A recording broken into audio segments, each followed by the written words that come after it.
മജീദ് ഇതാ വന്നിക്കണു. ആ മറ്റന്നാ കൂടി ഇരിക്കുകയാണ് പോലോ. നിങ്ങളിത് കേക്കണ്ട.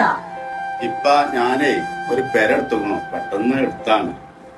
കുറച്ച് കടങ്ങളൊക്കെ ഉണ്ട്, എന്നാലും മറ്റന്നാളാണ് കേറി ഇരിക്കാന്നുണ്ട്. അപ്പൊ നിങ്ങളും ഉമ്മി നാർത്തെ വരണം.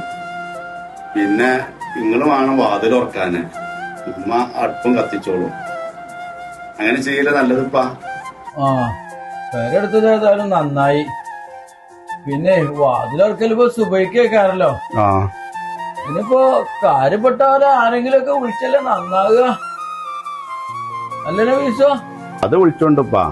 അത് രണ്ട് പരിപാടിയായിട്ട് നമ്മൾ ചെയ്യണ്ടേ. രാവിലെ നമ്മളെ പെരക്കാരതും പിന്നെ ഉച്ചക്കേ മറ്റുള്ളവരൊക്കെ വിളിച്ചാന്ന് വെച്ചിട്ടാ. പിന്നെ എന്റെ കാര്യപ്പെട്ടവര് പറഞ്ഞാൽ എന്റെ ഉമ്മ ഇപ്പല്ലേ, അതിലും വലിയ കാര്യപ്പെട്ടവർക്ക് രാവിലെ വേറെ ആരാ ഉള്ളത്. അപ്പൊ നിങ്ങൾ വന്നിക്കാണ്ട് തന്നെ വാതിൽ തുറക്കണം. ഇമ്മ അടുക്കളയില് ഇപ്പൊ പാലാച്ചാനേ ചെയ്തോളും. അങ്ങനെയല്ലമ്മ? ആ എന്നാ ഓന്റെ പൂജയിൽ തന്നെ അതാണ് ചെയ്ത് കൊടുത്താളി. എന്നാല് എന്നാ ആയിക്കോട്ടെ. എന്നാ ഞാൻ വരട്ടപ്പാ. ചുവന്ന രണ്ട് സ്ഥലങ്ങൾ പോകാനുണ്ട്. വിസോ? അസ്സലാമു അലൈക്കും. വലൈക്കും അസ്സലാം. കുട്ടികൾക്ക് ചായ വെള്ളം എന്താ കൊടുത്തിട്ട് പോയാൽ മതിട്ടോ.